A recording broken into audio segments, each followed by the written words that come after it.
very good Tuesday evening to all of you viewers. Welcome. This is Primetime News. We're coming to you live and direct this evening from our Newsfirst studios in Colombo. I'm Joel Outschool. We start off today with a look at the headlines. IGP Premadasa and ex-Defence Secretary Fernando arrested for neglecting their duties and responsibilities. Death threats against President due to the anti-narcotics program. Sajid Premadasa says he will not allow any agreement that will betray the country. Mangala Samaraveera says that Sajid Premadasa should be the UNP Presidential Candidate. Sajid Premadasa මහතාව අපි දිනවන හැටි දන්නවා.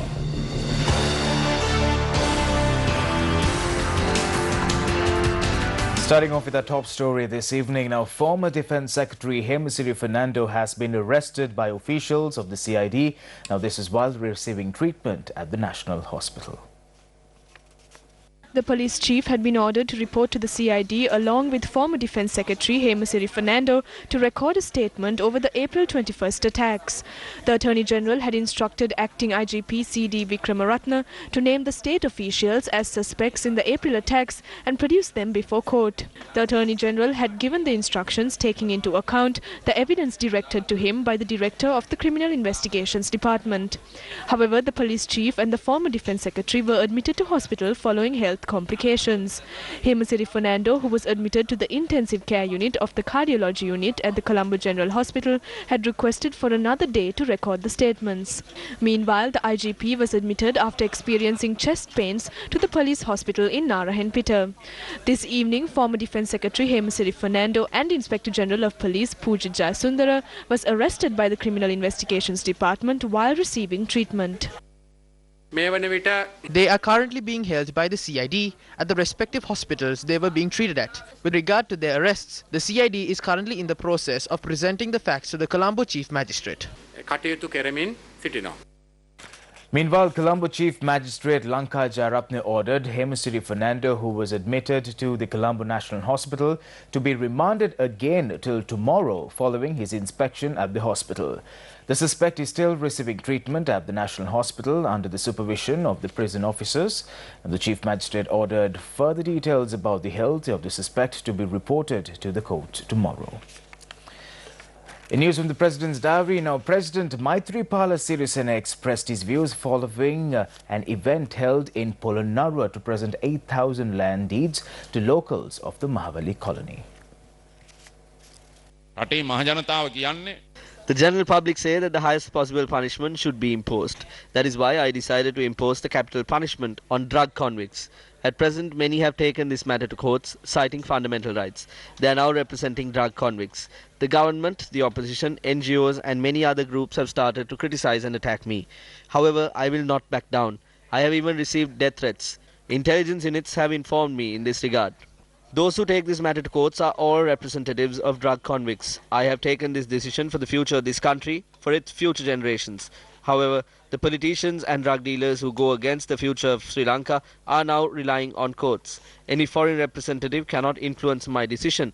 Many are obstructing my decision to gain political advantage. We only demanded for democracy, media freedom and peace.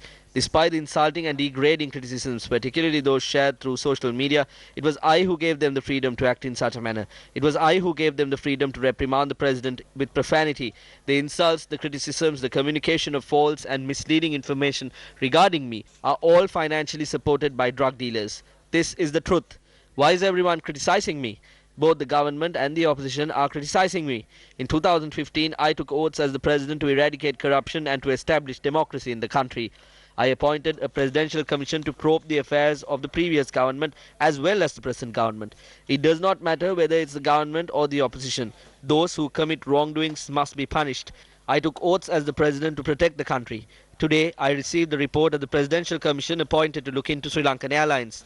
This report reveals many wrongdoings. I will present this report in Parliament in the near future. Following the tragic April 21st attacks, I appointed a commission to look into it and the report was handed over to me as well. Now the Attorney General is acting based on the information included in that report. I was appointed as the President of this country to make this country. When I try to take the country forward in the right direction, the opposition and those who supported me to come to this position are acting against me. ප්‍රහාණයක් දුන්නේ රට හදන්න කියලා. රට හදන්න හදනකොට ඒකට මාව බලයට පත් කරපු අයත් විරුද්ධ වෙනවා, විරුද්ධ පක්ෂයත් විරුද්ධ වෙනවා. US Ambassador to Sri Lanka, Beat Heplet, says that the United States has no plan or intention to establish a US base in Sri Lanka. Now, she said this in her Twitter account. VFA negotiations only aim to facilitate cooperation and any agreement with fully respect to the sovereignty of Sri Lanka. Chaturanga Haraparachi has more details. Is used by USA to disregard whatever it's unfavorable to the United States of America is to label media reports as fake news. Now, this is something that has started from the President of the United States of America, Donald Trump. This is not something that we are saying. This has been reported on US media itself. Now, let's take a look at what has happened in Sri Lanka. You just heard the US ambassador to Sri Lanka labeling this information blatant misinformation. Now, what seems to be the surface level information that is available to us with regard to all of these agreements that the government is trying to reach with the United States of America? We know about the AXA, or the Acquisition Cross-Servicing Agreement, or the SOFA agreement. Now, recently it was discussed that one of these agreements are going to be titled as something else, and that agreement is also going to come forward. The Visiting Forces Agreement, or the VFA, for the first time the US ambassador has also confirmed that there are such agreements or such negotiations that are taking place. Now, yes, it is understood about the explanation that is provided by the US ambassador with regard to the establishment of US bases, military bases in our country. However, with regard to the other questions that are raised, be it by the politicians or the media, the US embassy have not provided their answers to. Now, let's take a look at this economic corridor that they speak of from time to time. Now, we have to keep in mind that from 2016, this word, this term, the corridor, the economic corridor of our country have been spoken of from time to time. And now, when we take a look at what's going to happen through these special agreements that we have reached, that we are trying to reach with the United States of America, there is a connection between the Colombo port and the Trincomalee harbour, and through this corridor they are going through several key towns in our country: Kurunegala, Dambulla, Habarana and Kantale, and finally would reach Trincomalee. These are covering all these areas. This corridor would go through all of these areas. Now, especially we remember when the MCC, the Millennium Challenge Corporation agreement, was spoken about, they said that they are trying to develop two main things. One is access and transportation, and the other thing would be land. Now, when you take a look at all of this, when you take a look at this economic corridor that is running through the country to the other side, all the way connecting two important ports in our country, we have to realize that maybe the new Land Act, the Land Bank Act that has been presented in Parliament, also have a connection to release lands for these purposes. That is a question that is arisen. Now, with all of this, we will let the general public decide as to whether these are blatant misinformation or whether they are fake news, and the general public will be able to identify what is actually going on with regard to the USA, the Sri Lankan government, and these specific agreements that we are trying to reach. Well, thank you, Chaturanga, for that update. Moving on, Deputy Leader of the United National Party, Sajid Premadasa, stressed that he would not agree to any agreement that would harm the country.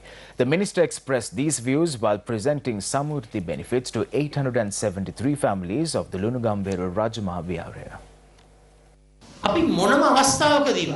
No matter how unstable the situation becomes, we will never agree with any agreement that would harm and destroy the country. We can't agree to it. If someone agrees to do so, they are going against the pledge that they undertook. No one is above the Constitution. That's the supreme law of the country. Protecting the Constitution is everyone's duty. If someone harms the Constitution, we identify them as unpatriotic. If someone violates the Constitution, they are unsuitable to even be a citizen of this country. Many can come up with many stories, but none of those agreements which are currently being discussed have been approved by the Cabinet, and they will never be.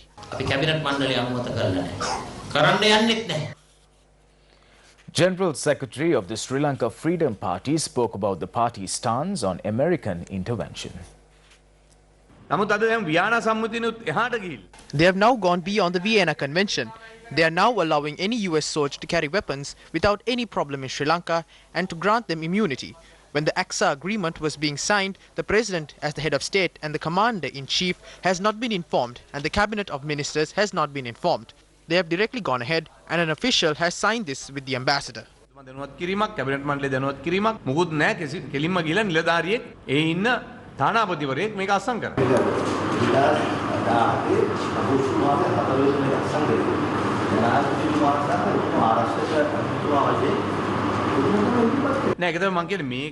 That is what I'm saying. This was not discussed at the cabinet. The president has taken a decision not to sign the SOFA agreement. This is a major issue that has been created as a result of the SOFA. This is as a result of the involvement of foreign nations, especially the US Armed Forces. There is a program in place to sign an agreement that would grant Sri Lanka $480 million. If this program is not carried out properly, America can come out of it at any time. If that happens, institutions like ADB, the IMF and GICA will have issues. They too will have to leave this. It has been pushed to a place where this can make an impact. The Speaker too signs such agreements. $27 million is received to develop the parliamentary system in the country. This is a huge issue. The parliament is not an independent institution. ආයතනයක් විදිහට කටයුතු කරන ස්ථානයක්.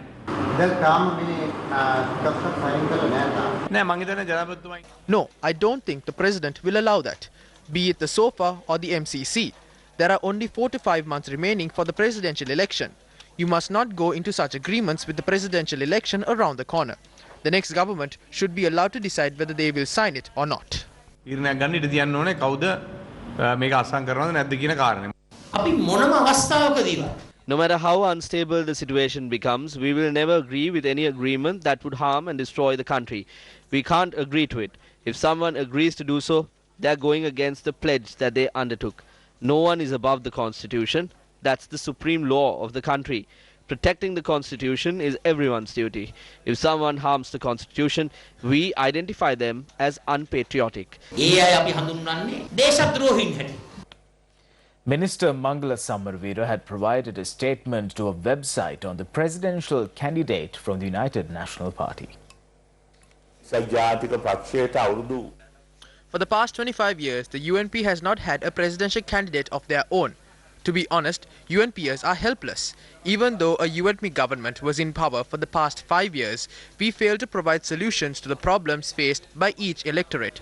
It is with great expectation that all UNPers hope for a president to be elected from the UNP.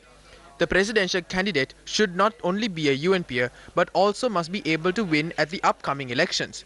It is Minister Sajid Premadasa who possesses all the characteristics required to succeed. However, we do not imply that the current leader should be removed from his position. We have no issues on who comes forward as a candidate from the opposition, even if it is a Rajapaksa. The political struggle within the Rajapaksa family is similar to a game of musical chairs. Regardless of who comes forward from the opposition, Sajid Premadasa will win. In line with his victory, we should be able to carry forward the vision of Ranil Wickremesinghe and DS Senanayake as well. When all political parties promote extremism, it is only the UNP that stands to uphold democracy in the country.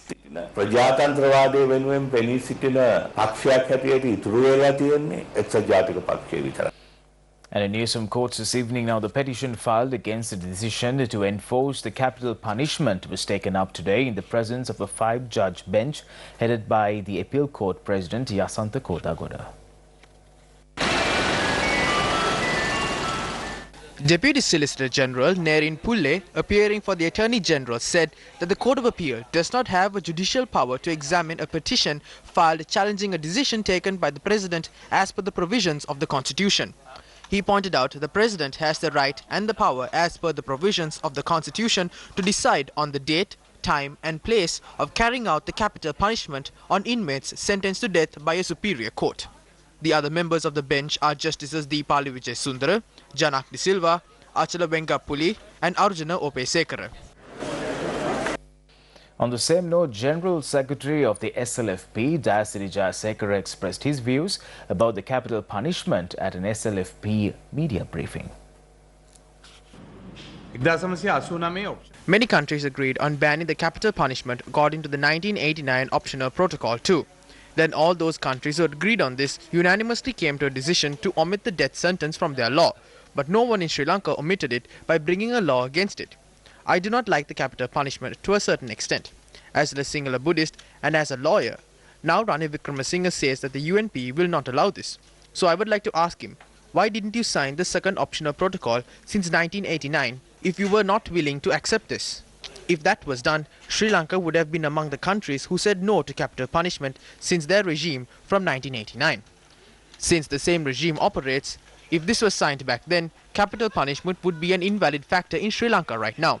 There is no point of opposing this on a policy basis without signing that protocol. මේ කාරණයට යම් ප්‍රතිපත්තිමය වශයෙන් පක්ෂය විරුද්ධයි කියන එකේ තේරුමක් නැහැ. Former Minister Rishad Badiuddin arrived at the Organised Crimes Investigation Division today. Former Minister Rishad Badiuddin lodged a complaint at the Organised Crimes Division against several allegations levelled against him. He arrived at the division today to provide statements in this regard. Following the April 21st attacks, several accusations were levelled against me. I lodged a complaint against such accusations. I was requested to provide further information in this regard. MP Vimal Veeravansa alleged that I had used vehicles owned by Satosa, and I submitted a complaint against that. I have not committed any wrongdoing. The truth will always win. That is not an urgent matter. The President and the Prime Minister requested me to take over the ministerial position. We have not committed any wrongdoing. The President, the Prime Minister and the country knows this. Now the Cabinet met today under the patronage of President Maithripala Sirisena. Health Minister Dr. Rajada Senaratne stated that the Cabinet of Ministers decided to stop importing Chinese cigarettes. Meanwhile, Minister Ravi Karunarakara responded to a question raised regarding the decision of the trade unions not to supply oil to generate electricity due to a problem raised on the repair of an oil pipeline. I do not have an issue. If those at the Petroleum Corporation had a problem, they will present them. They brought forward the issue and they now realize there has been a fault in their hands. We got to know that the permission has been granted in July. They will work on that. එදා ලැබිලා තියෙනවා කියලා ඒ සම්බන්ධයෙන් කටයුතු කිරීම තමයි තියෙන්නේ. අබිරෂි මාමා හතා මොකද කියන්නේ ඔබතුමාත් එක්ක සාකච්ඡා කරලා? එතුමාත් කිසි ප්‍රශ්නයක් නැහැ. ඒ මුදල් අමාත්‍යංශය ලැබිලා තිබෙන්නේ නැති එක තමයි ඒක තිබ්බ ප්‍රශ්නේ. දැන් කවුද ඉන්නේ ඔබතුමාලගේ? කවද්ද වගේ ඉදිරිපත් වෙන්නේ? ඔබතුමා දන්නවනේ අපි ඉදිරිපත් කරන එක අපි ඉදිරිපත් කරන ජයග්‍රහණය කරන්න පුළුවන් විදියකට. හැබැයි මනුෂ්‍ය භාවයේ තියෙන රටට ආදරය ජාතික ප්‍රශ්න ගැන කතා කරන්න පුළුවන්. ඇල දොල බෝකු කාණු ගැන කතා කරන කට්ටිය නෙමෙයි. අඩු ගානේ මේ රටේ සාමාන්‍ය පෙළ පාසල තියෙන මනුෂ්‍ය. වර්තමාන අගමැතිතුමා සූත්‍රය කියලා ඔබතුමා කියන්නේ එයාත් හොඳයි. එතකොට අපේ සජිත් ප්‍රේමදාස මහතාගේ නමත් ඇහෙනවා. මට ඕනවන්නේ UNP දිනවන්න මිසක් පරාජය කරන්න නෙමෙයි. ඉතින් මම ඉදිරිපත් කරන්නේ දිනවන්න පුළුවන් කට්ටිය මිසක් නිකෝ ජූලි 7 පෙරලි කළා කිසිසේත් වැඩගත් නෑ. United National Party General Secretary Akila Viraj Kariwasam, who is the presidential candidate in your party, who failed the ordinary level examination, revealed this before the country. Leader of the JVP, Anurakumara Dissanayake, met with the chief prelate of the Malbata chapter of the Siam sect. The leader of the JVP, who visited the chief prelate, explained the future course of action of the party and handed over the set of proposals that are to be put forward before the country.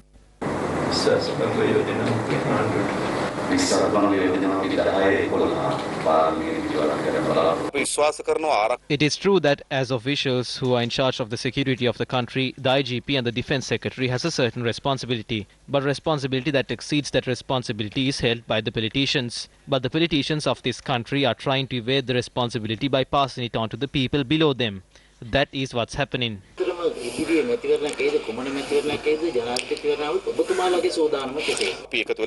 We are united with a large number of political alliances, volunteer forces and forces of citizens. A discussion with all of them will result in a final decision as to who is our presidential candidate. So there is no need to panic, and that decision will be taken as soon as possible. We have a political agenda that we can win upon. We are hoping to form a new centre and a new alliance. We will decide the candidate through that centre and the alliance. A tense situation arose at the University of Ruhuna this afternoon after it was suddenly closed down.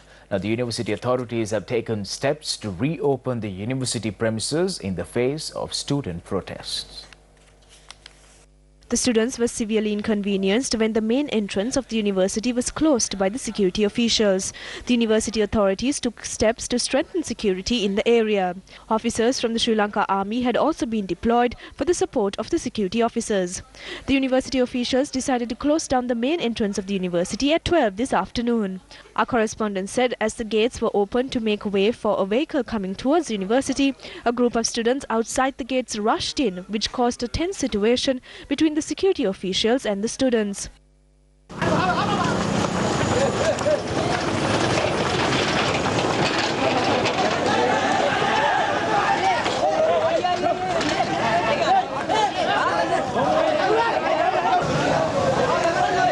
To control the situation, the security officials closed the gate once again.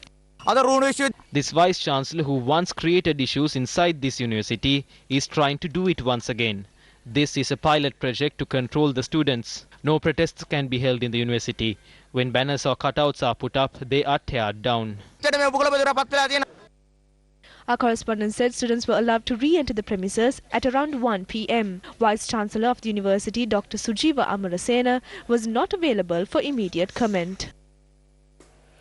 The promotional tour of the Abhiman Varam scholarship program kicked off in Katharagama today.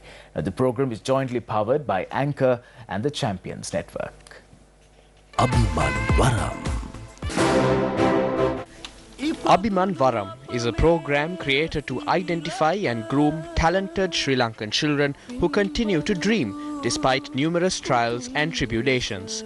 The Abhiman Varam scholarship program commenced in Katharagama today amidst the blessings of a large gathering. The inauguration ceremony was attended by the staff of Newsfirst and representatives of Anchor. The promotional campaign then reached Buttala, passing the Katharagama and Sella Katharagama areas. Our representatives took steps to inform the students of Monaragala Sri Subodha Kanitu Viduhala, Vakuruvela Mahavidyalaya and Rajakiya Vidyalaya, and was then followed by the distribution of application forms. Subsequently, locals of the Buttala town were informed in this regard. Island-wide students between the ages of 12 to 18 will be able to apply for the Abhiman Varam scholarship program. 250 students under the 10 categories will be selected for the first round of the scholarship awarding program. The 10 categories are education, innovation, leadership and management, entrepreneurship, sports, unique talents, aesthetics, media, digital and ICT and technical knowledge.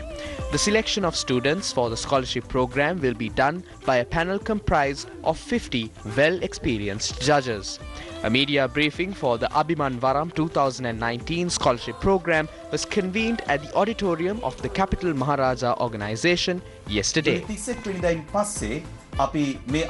The application selection process will commence after the 31st of July. We will select 10 students from each district under the 10 categories. The selected 250 students will then go through a face-to-face interview with the judges. We will then select one student from each of the 10 categories.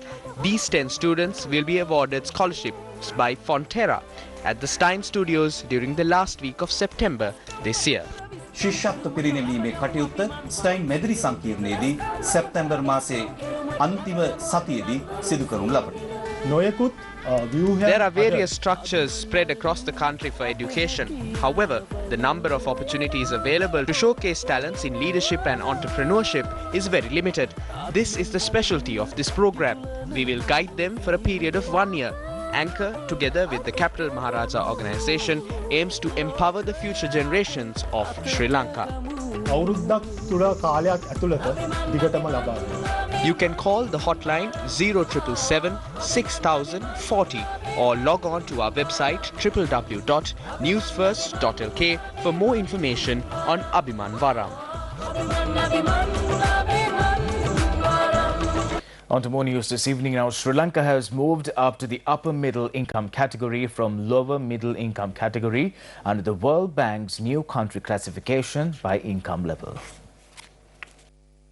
As of July 1st, 2019, under the new revision, Sri Lanka's gross national income or the GNI per capita is $4,060 up from $3,840 reported a year earlier.